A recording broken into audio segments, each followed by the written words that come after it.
As the probably the oldest member of ISHEN at the moment, I'm going to talk about an old story, but I'm going to try to bring it up to date. And I think it's a good idea to do this because there are quite a number of new faces here, young people who probably are not too aware of how the different aspects of research in hepatic encephalopathy have evolved over the years. So there'll be a little bit of history. You know it's getting towards the end of your career when you're called upon to give the historical introduction to any topic. So there'll be a little bit of that too. Ammonia.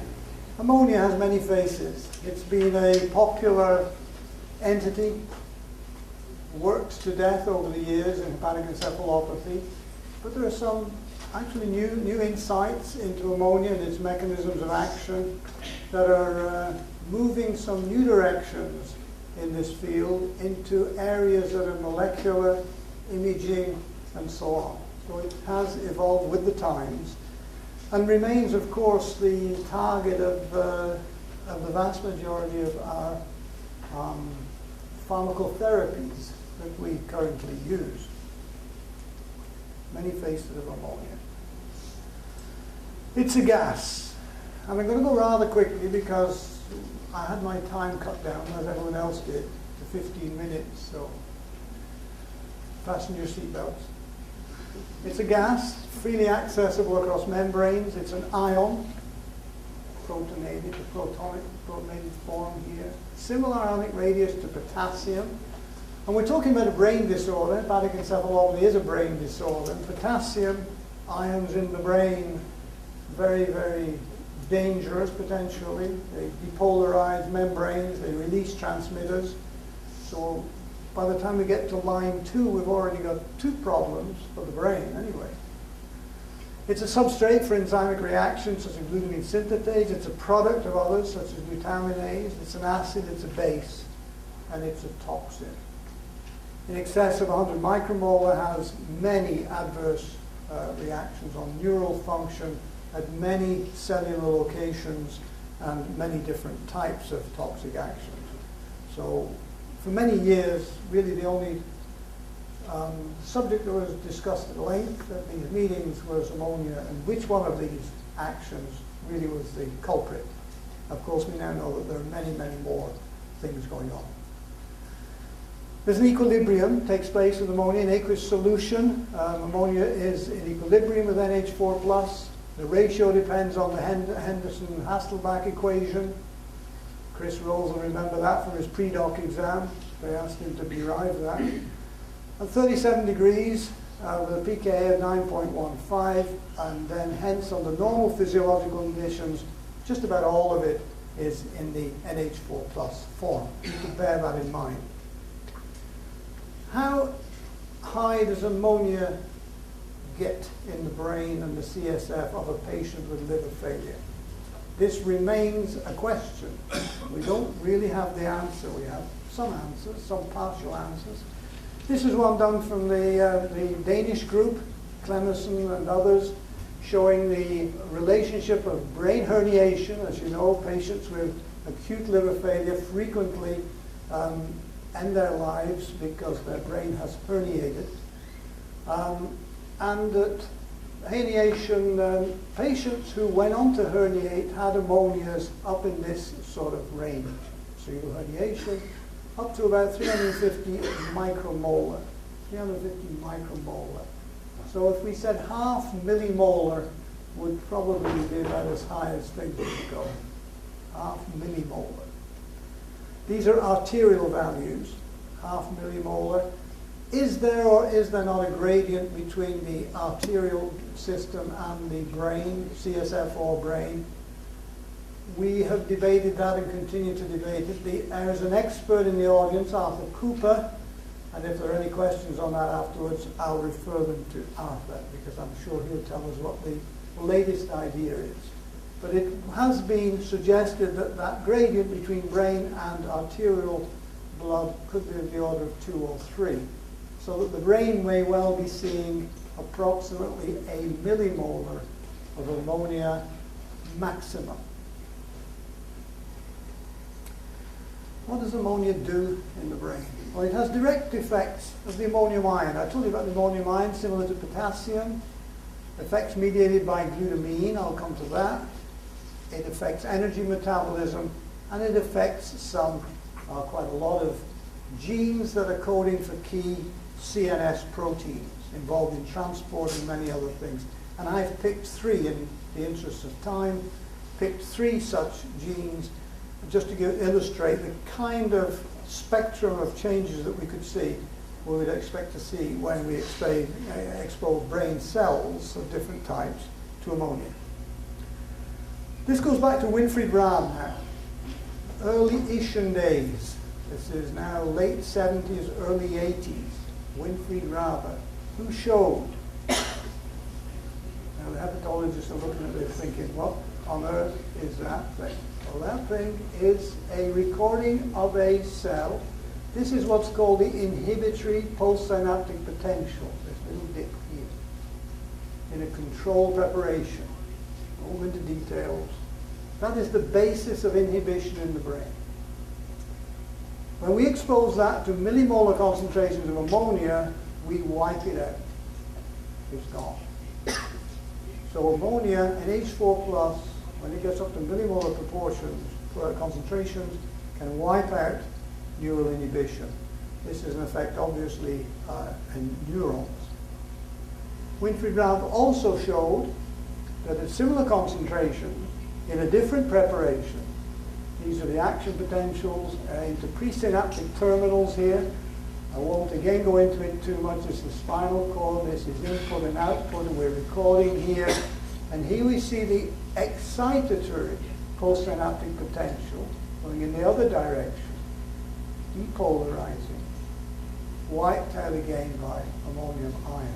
So ammonium ion has the capacity, under certain circumstances, at certain concentrations, to wipe out neural transmission in the brain. Nobody has picked up on this with more modern techniques. Maybe we should do that, to look further into this. And that's one of the reasons to put out some of these older findings and put out a request that anyone interested in doing this, it might be interesting to further look at this, the electrophysiology of ammonia, which has been very much parked in a lay-by since the early 1980s. Another concept to bear in mind when we're talking about ammonia is that there is what we've come to call an inter-organ trafficking of the ammonium ion in brain. And liver failure, of course, affects this. So ammonia is normally produced in the gut, also to some extent by the kidney, removed under normal circumstances exclusively by the liver, as either urea or glutamine, depending on the hepatocyte that is doing the removing. Can be can be removed as glutamine or can be removed as urea. Muscle normally removes a little bit as glutamine. Brain removes very little. And what little it does remove, it removes as glutamine. And there's some recycling of glutamine back to the kidney, back to ammonia again. Now this is an important concept because obviously in liver failure, these two pathways are vastly diminished. And what happens, and I won't go into mechanism today, but the muscle, skeletal muscle, starts to take over the responsibility of removing ammonia as glutamine, and it does this, and we showed this, by upregulating the enzyme in the muscle. And that's triggered, we think, by ammonia itself. Ammonia rises in circulation, skeletal muscle starts to turn on the enzyme, glutamine synthetase, which starts to remove it as glutamine. Therefore, it's important to maintain muscle mass in cirrhotic patients. Very, very important, because if we don't, we will lose that second process that is essential for ammonia removal in conditions of liver failure, acute or chronic. Here's the enzyme that removes ammonia in all of the organs I just showed you, including the liver. There's no urea cycle in the brain. The brain only has this mechanism to remove ammonia. This is its only defense mechanism. Glutamine synthetase, ATP-dependent enzyme. It used to be considered to be uniquely astrocytic. It may well be uniquely neuroglial because microglia may well express it too. But it's a non-neuronal enzyme. So the neuron has no defense mechanism against ammonia. These are studies out of our next speaker, Professor Dieter Heusinger from Dusseldorf, who showed very elegantly that glutamine is increased. This is done with magnetic resonance spectroscopy in a patient with increasing severities of hepatic encephalopathy, going from normal to minimal HE to moderate to severe. And in this patient, the glutamine resonances are indicated here, and you'll see as we increase in severity, the encephalopathy, then those glutamine resonances increase. In a living patient now, so pretty elegant proof that these brains have been exposed to ammonia. What else does ammonia do? Well, it inhibits alpha-ketoglutarate dehydrogenase. You're all going to think back to Biochemistry 101, in pre-med courses. Where is alpha-ketoglutarate dehydrogenase? First, let me show you the results. This was done by Jim Lyon and Arthur Cooper. Arthur Cooper is sitting with us today, a pioneer in this area. Very fortunate to have him with us at this meeting. 2 millimolar ammonia inhibits 50% this enzyme alpha-ketoglutarate dehydrogenase. Okay? So I talked earlier about 1 millimolar, that inhibits it by about 25%. So definitely if the brain is exposed to 1 or 2 millimolar of ammonia, we get significant inhibition of this enzyme. Where does this enzyme sit? Well, it sits right in the middle of the Krebs cycle, the TCA cycle, the citric acid cycle. There it is. And when this enzyme is inhibited, pyruvate cannot get into the cycle because the cycle stops. Cycle stops, no oxyl acetate, pyruvate can't get in to condense to form citrate. Pyruvate increases in concentration, can't get into the mitochondria, and gets shuttled into lactate. Lactate is quite a big story in hepatic encephalopathy. Summarized here. Increased brain lactate has been demonstrated in patients with acute liver failure by Julia Wendon, Finn Larson, here in Journal of Blood Flow Metabolism. Brain lactate, Finn Larson is sitting on the front row here for all the younger people who don't know these individuals.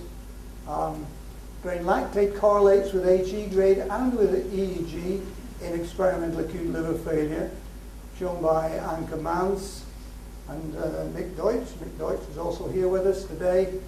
And increased de novo synthesis of lactate, shown by us in Montreal in experimental acute liver failure. So a huge amount of evidence, both in patient material and in experimental animals, to suggest that brain lactate is increasing when liver fails, and it has deleterious effects on the both electrically and biochemically in the brain.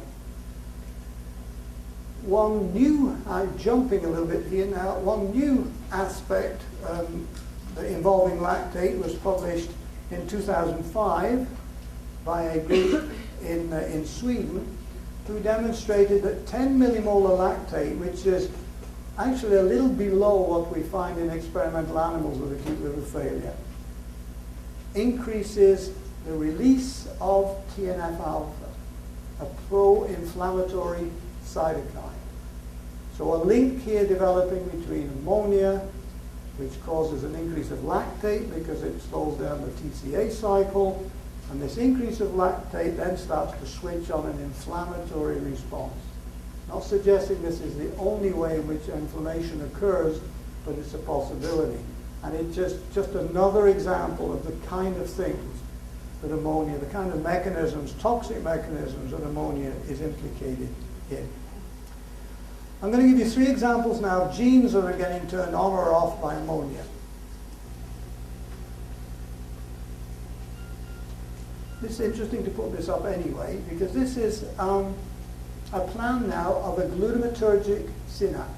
Glutamate is the major excitatory neurotransmitter of mammalian brain. Okay? Glutamate is synthesized in this presynaptic terminal. Glutamate is released, stimulates the postsynaptic receptors, and the glutamate, once it has stimulated those receptors, is taken back into the astrocyte by this transporter EAAT2. Notice at the same time that ammonia is removed by the astrocyte, as I told you earlier. But when this glutamine, which can make its way back to the neuron, does so, this becomes a cycle. And notice that the glutamine, for the glutamine to transmit a glutamate, it releases ammonia. So one turn of this cycle takes out a molecule of ammonia here and puts it into the neuron here. So there's no, in one cycle, there's no effective removal of ammonia. We've just moved it around. Now, this is not a concerted mechanism, so we don't need to worry too much about it, but it's something to bear in mind that there's a dynamic there of the ammonia inside of the brain, a compartmentation, if you like. Now, what happens when we expose brain to ammonia, to make things worse, is that these transporters get down-regulated. They get reduced in expression.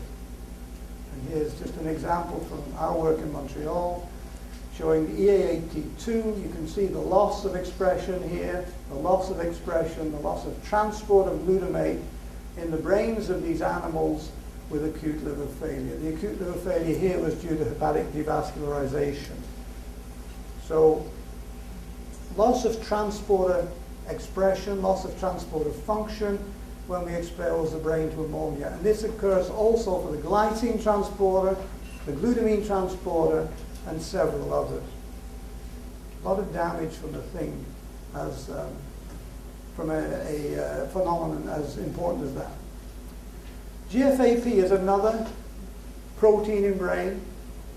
It's an astrocytic marker protein. It's a constituent of neurofilaments, and it's responsible for holding the astrocyte in the shape and volume that it normally would require in order to function normally.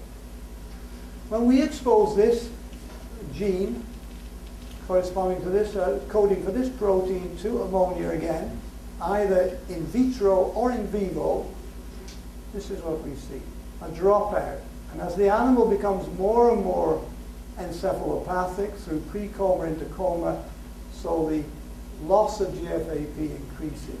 This is just another astrocytic gene to show that it's a selective effect. Third and final part of what I'm going to be saying this afternoon, is to talk a little bit about translocated protein, because this again opens up a new chapter in ammonia toxicity. Translocated protein is localized on neuroglia, both microglia and astrocytes. Simon Taylor Robinson has worked with this protein, and I'm sure will be talking to us about it during the meeting.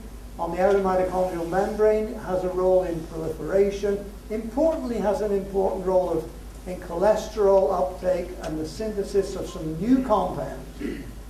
All the new stuff isn't tomorrow, you see, as Rajiv said. Some of it's today. Neurosteroids. And these neurosteroids, many of them are GABA receptor agonists, neurotransmitter agonists. Quite a few years ago now, we showed that this translocated protein was increased in the brain of patients now in hepatic coma. Increases of this translocated protein expression. When we stimulate this protein with ammonia, just showing you that, we get an increased uptake of cholesterol and stimulation of this pathway, production of this compound known as allopregnanolone, a neurosteroid.